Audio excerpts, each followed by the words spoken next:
Good afternoon, welcome back to the 120th. Today we're talking about medium format film cameras. If you've searched online for best medium format film cameras, you will get the same list everywhere you look. Hasselblad 500cm, Mamiya RB67, REFLEX 2.8, Pentax 6.7, Mamiya 645. Now these are all cracking cameras and they're on those lists for a reason, because they're really good.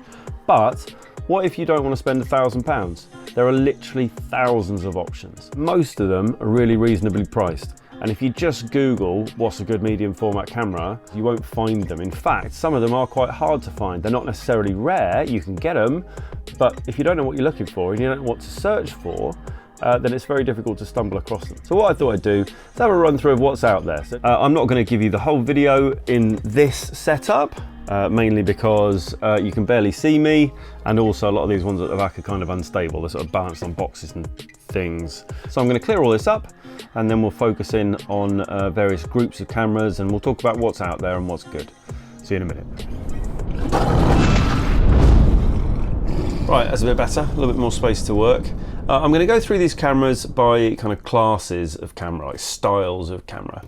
So we'll have a look at viewfinder cameras, rangefinder cameras, folding cameras, TLRs, SLRs, and then some other cameras that don't quite fit into any of those categories. Once again, I'm not trying to show you necessarily what is the best, the very best medium format cameras that are out there. I just want to give you a sense of what's available. So let us begin with what I believe is the shittiest group of cameras in the medium format world, the viewfinder cameras.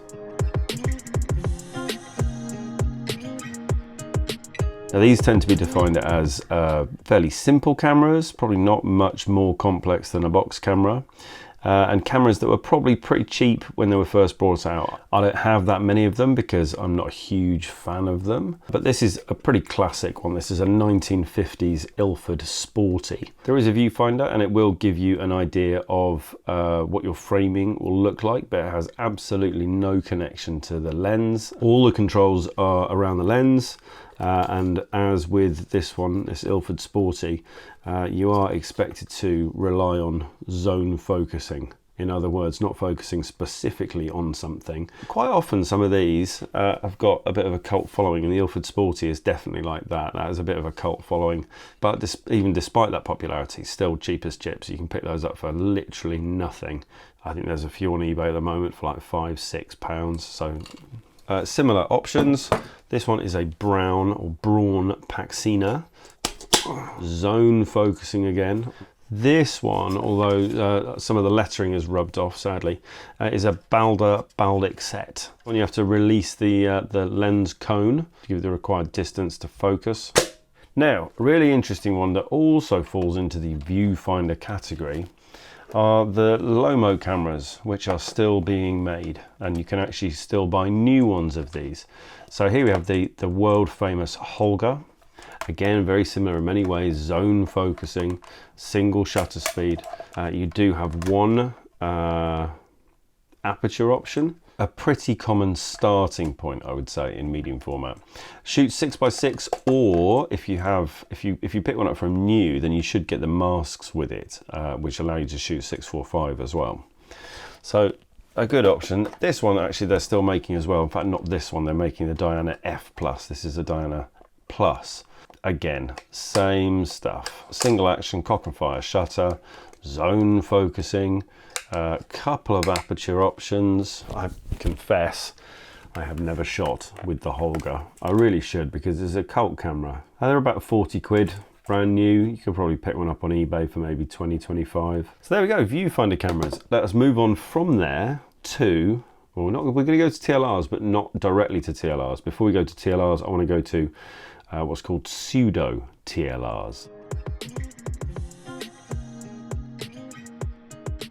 TLR obviously refers to twin lens reflex, where you have two lenses that are showing identical images essentially. The reason these are pseudo TLRs is because the top lens, the viewing lens, doesn't actually do anything. So it's very similar to a viewfinder camera in the sense that all that lens is showing you is framing and composition. On a real TLR, like this one, the Yashica A, the two lenses, top and bottom, will be identical, and they are fixed in some way so that they focus together, so that when you look through the waist level finder, you can tell whether the taking lens is in focus because the viewing lens will be in focus. I'll talk more about that in a minute, but essentially on these pseudo TLRs, the viewing lens and the taking lens are not linked. So here we have this one is a VIEWFINDER Brilliant, and this one is an Ensign ful-vue, single action cock and fire shutter, and of course you also have a zone focusing system. And in fact, this one on the VIEWFINDER Brilliant goes from 1 meter to infinity in, what's that, about 90 degrees. Because you're limited on options and the quality is going to be a bit iffy on these, you can pick them up dirt cheap nowadays as well. So again, you're looking somewhere £5–10 to pick one of these up on eBay. Pseudo TLRs. Let's move on to real TLRs.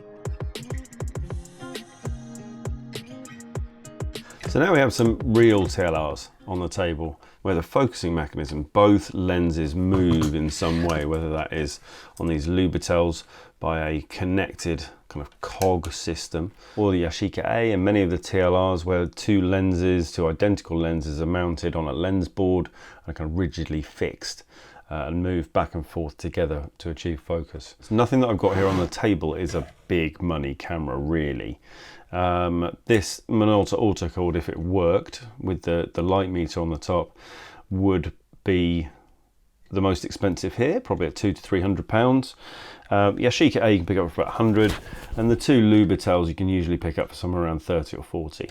The Lubitels, especially the 166B, are often cameras that people get as like their first medium format camera because they're cheap, because they are that kind of classic TLR. They do have kind of extended functionality. You have a full range of shutter speeds, a full range of apertures to choose from, and of course they do focus properly. So you can, in theory, achieve sharp focus with these. However, I would say that they're not a great choice for a beginner medium format shooter. You'll probably find this quite dispiriting. It's really hard to focus. The focus screen is notoriously poor. These two though, as many of you will know, one of my very first medium format cameras was a Yashica 635. There are quite a few Yashica TLRs that you can still pick up, and you can still pick them up for fairly reasonable amounts. So Yashica A you'll probably spend between £80 and £100. A 635 you should be able to get for similar sort of money. There's also Yashica D and Yashica C.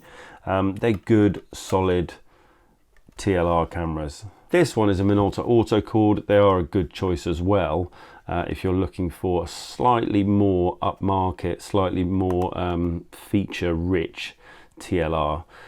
This one is a Minolta autocode CDS, has the light meter on the top, battery operated light meter on the top, not linked in any way to the exposure controls on the camera, but it gives you a reading here on the side in this little dial here, which you then translate onto the aperture controls and the shutter speed controls on the camera. Obviously in the TLR category we also have that firm favourite of everybody in the world, the REFLEX, especially the REFLEX 2.8, although the other REFLEXs are pretty popular as well. And of course you have the roller cords. I did have a roller cord for a little while, and they're the cheap man's REFLEX basically. If you want to go down the TLR route, then that's definitely something to look at. There are also slightly more modern options in the TLRs, specifically in Mamiya's, the Mamiya C220, the Mamiya C33, C330.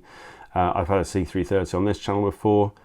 Amazing camera, really, really good. I didn't enjoy it particularly because again, the TLR, the kind of form factor, I'd kind of gone off it a little bit by then, but I mean, they're cracking cameras. They're really, really good. So that's TLRs.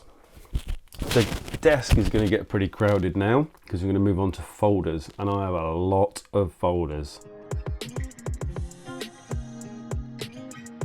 Folders, they're not massively popular these days. They're definitely eclipsed by the SLRs and the TLRs.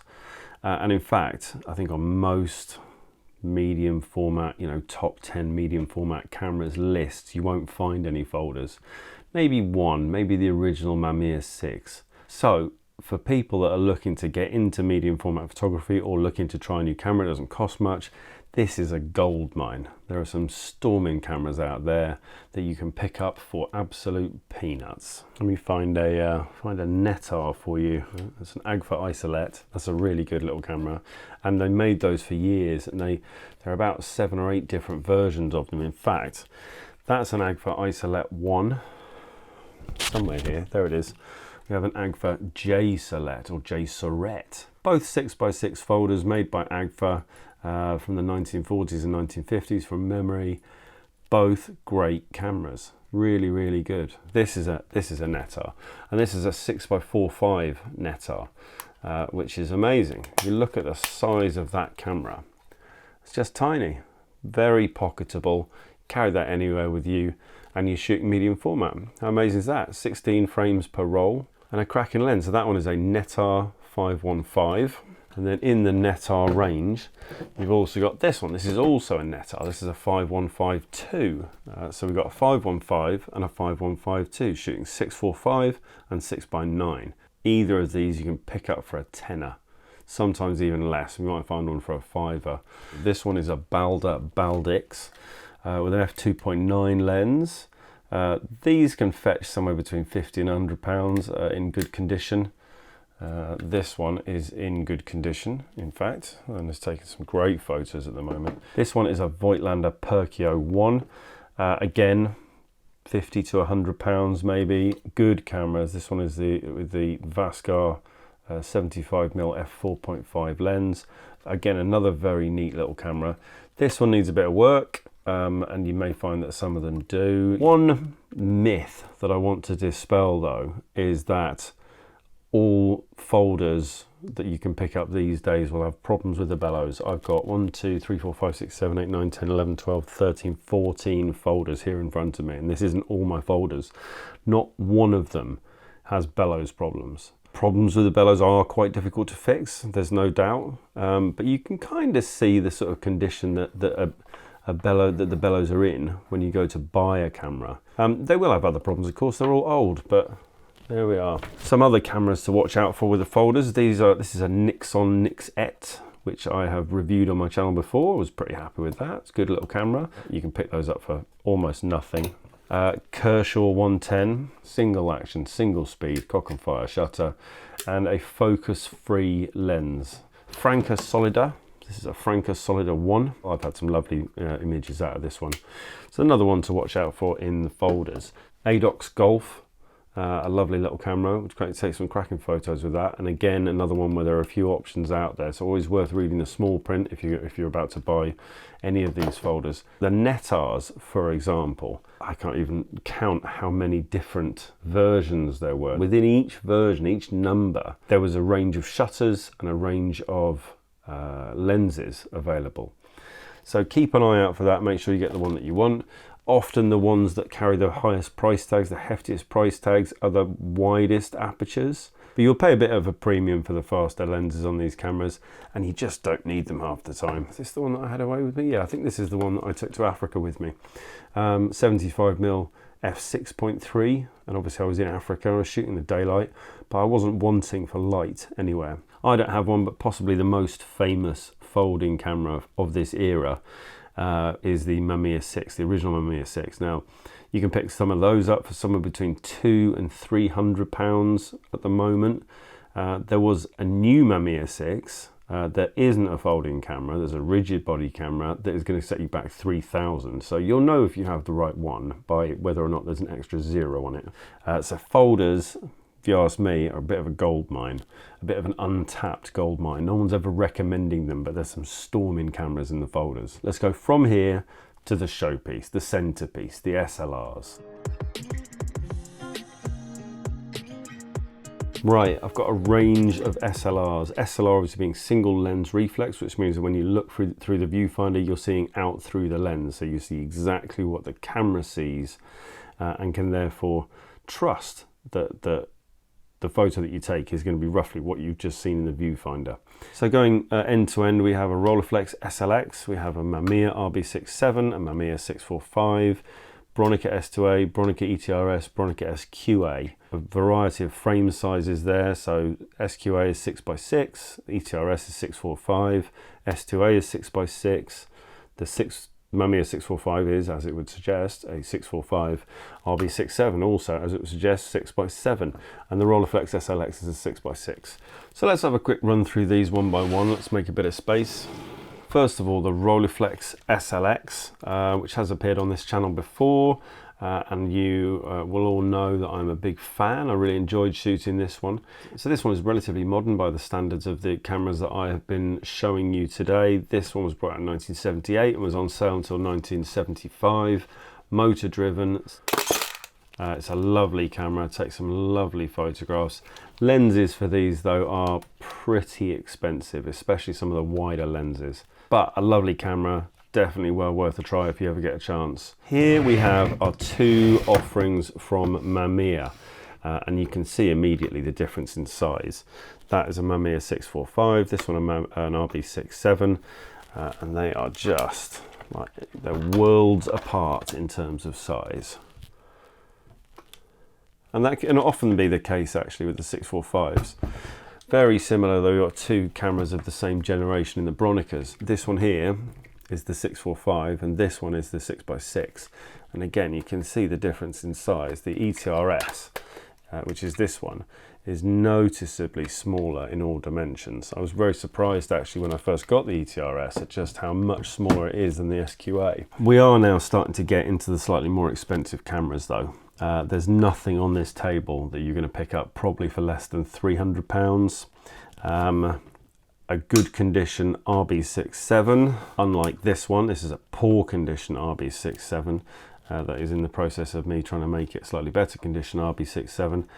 Is going to set you back probably £800–900, maybe even £1,000, and throw in a couple of lenses and a few accessories and you're getting into the 1,500 quid territory. But very, very popular, very well thought of, very high quality camera. RB67. This one I haven't shot with yet. This is a Mamiya 645J. Does not have an interchangeable back. This one has a metered prism on top, which I will hopefully swap out for a waist level finder at some point. Having problems with this lens, so the aperture blades don't work on this lens, so I'm going to take that apart at some point and see if I can't make it work properly. Over here, this one, you should recognize this one. This is my pride and joy, my Bronica S2A. Wonderful camera, full of character and lots of fun to shoot with. There was another couple of models in between this and this. They're basically two generations of the same family. They're both 6x6 shooters on medium format, made by Bronica. This one though, the Bronica SQA, was brought out in 1982 and was still being sold into the mid-90s.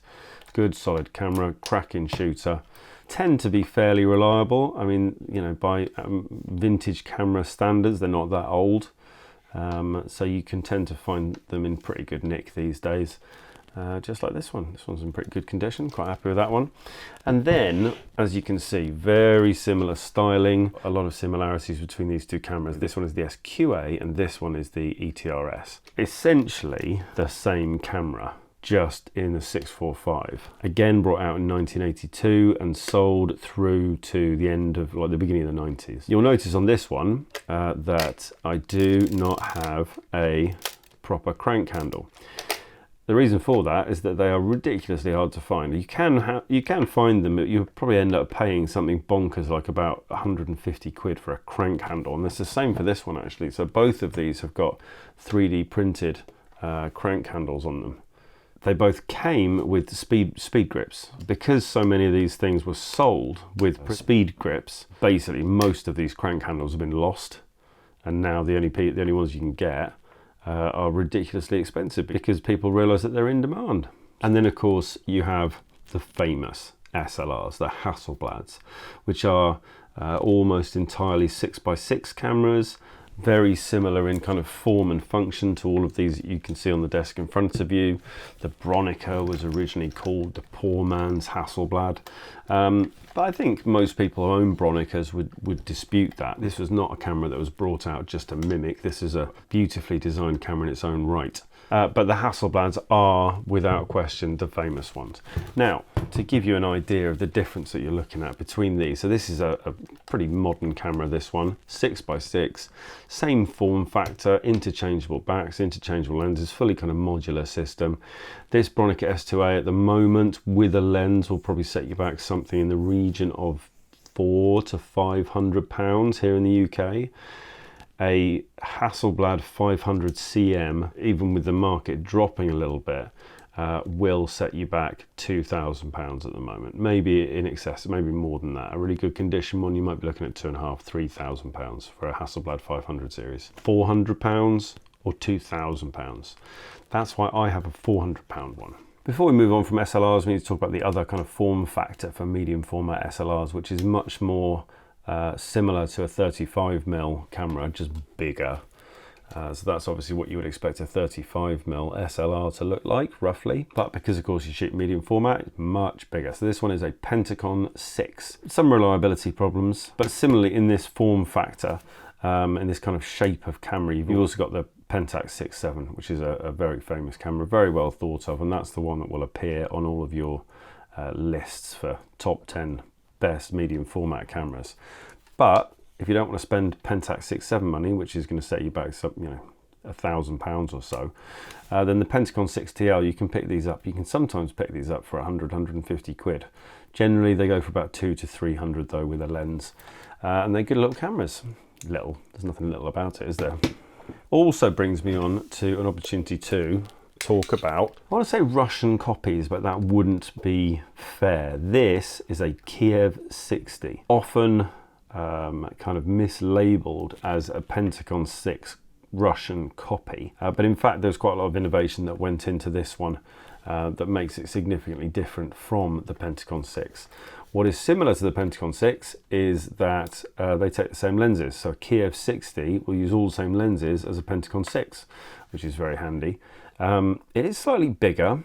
Obviously I've got a big lens on this one. I have a through the lens meter attached to the top. These Kiev 60s you can pick up for 150, 200 quid. Quite the behemoth. But again, good camera.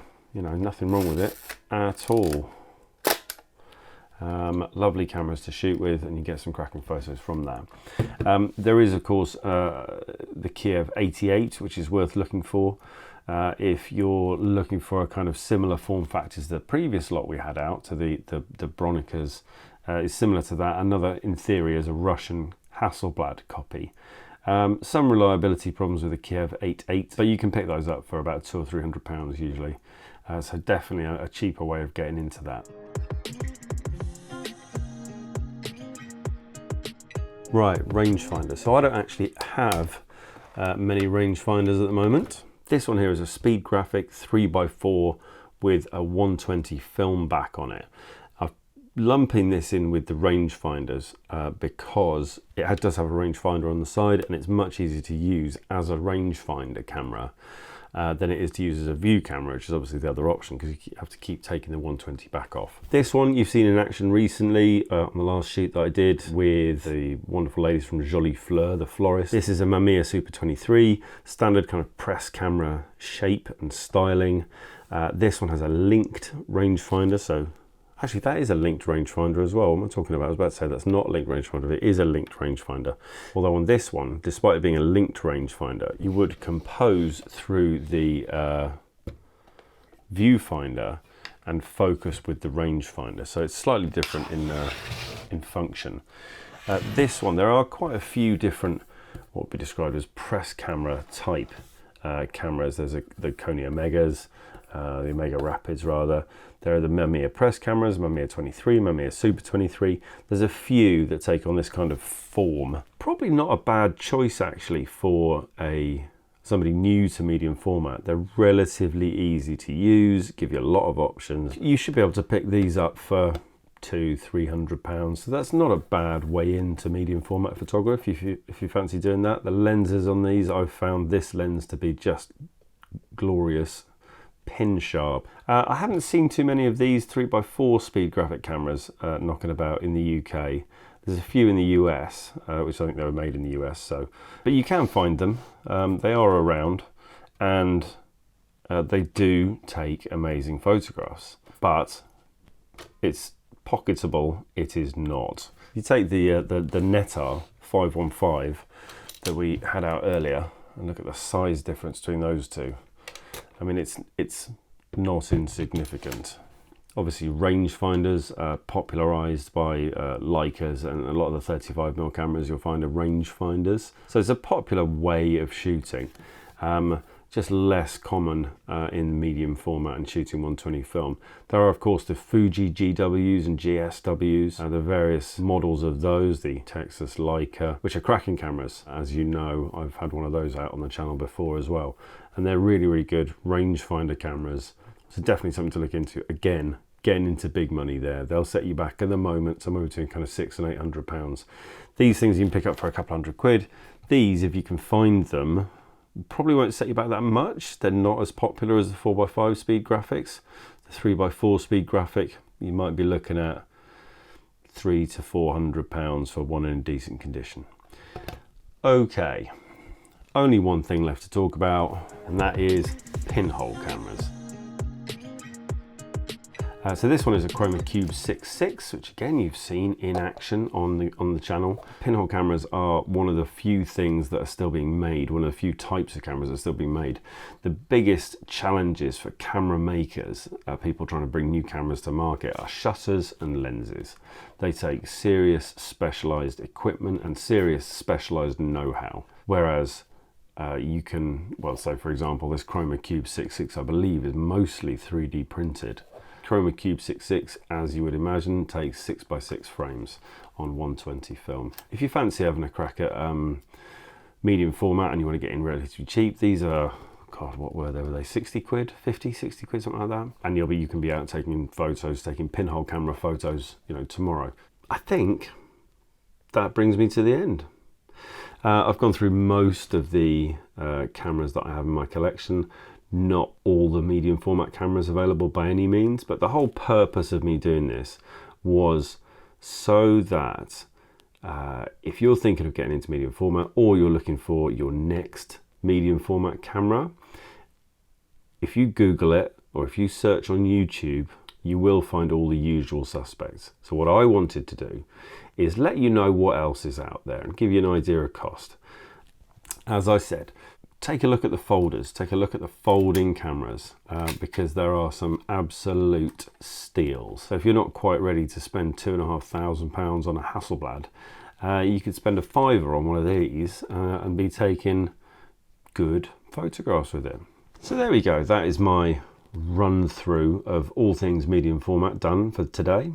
I will put a list of all the cameras that I've talked about today, and some links and where you can find out more about them. If you've got any questions, drop them in the comments below. If you're not currently subscribed, please do subscribe. Next up on the channel, I've got some more portraits coming up. I've got some camera reviews. I haven't done any camera reviews for a little while, so I'm going to be picking those up again. Might have a bit of a Christmas shoot lined up as well, so loads of stuff. All right, that's the lot for today. Thanks a lot for watching. See you next time. Bye.